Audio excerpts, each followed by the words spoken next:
Hey everyone, welcome to the channel. Today we're going to do a spirit message through Vickie Verlie, her book, The Transmissions for Humanity, Book 1.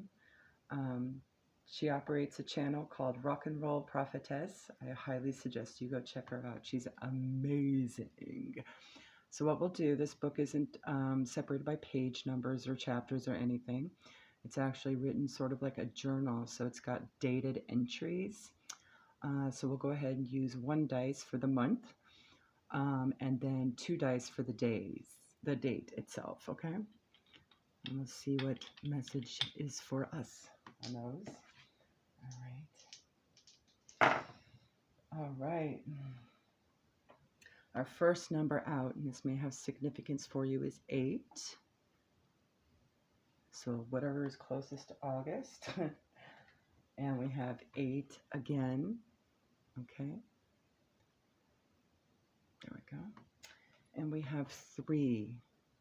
So 883 may be significant to you. And I'm going to move those back a little bit here so you can see them. So I'm feeling August 11th, whatever's closest. Okay.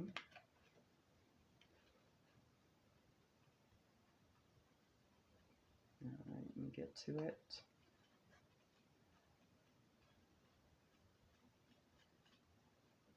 Just passed through July. It may be significant to somebody.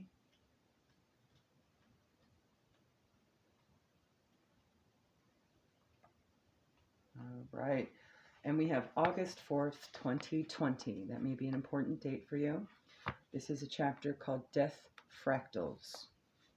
The last of my questions center around death and multiple timelines. My brother died at the young age of 35. In recent years, I was getting visions of him as an older man. He was middle-aged and had a gray beard. I mentioned this to my daughters, and one of them said she had been having dreams of him as an older man as well. It got me wondering if he had lived on in another timeline when he died in this one. On a similar note, I have had multiple experiences where I mysteriously stopped my car for no reason. In each case, I avoided a serious, if not fatal, car accident. I wondered if I myself had died on another timeline, but lived on in this one.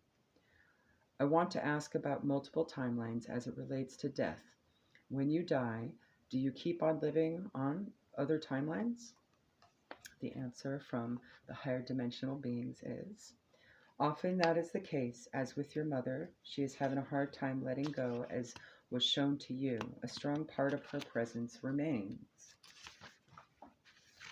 She goes on, I hadn't even thought about this. I have dreams often about my mom. Usually she is still at the bar that my family owned and operated for decades. The other thing I believe they were referring to was when my mom was close to making her transition, I had a vivid dream. She was sitting in the bar crying and sobbing. My deceased brother and father were on either side of her.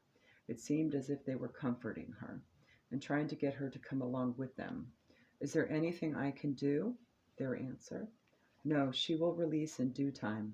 Part of the reason is her concern for you, having left you all alone. The two of you are deeply connected, although not readily apparent in this life. She goes on to ask, what about the visions of my brothers growing older and having gray hair? The answer, yes, there is a timeline where this is so. Souls will sometimes splinter off into different fractals in order to help others deal with their earthly lessons. A big part of him did die at the age of 35. It had to, as it was becoming unsustainable.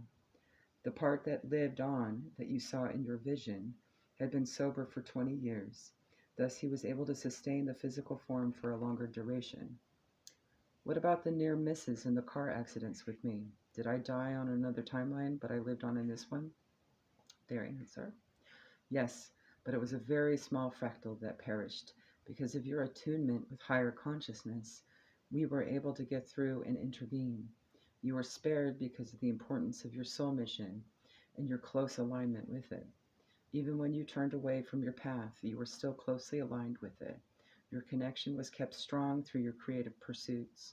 In other words, you never veered so far away that you couldn't resume, even if it seemed so in your conscious mindset. There you go, guys. Have a great day.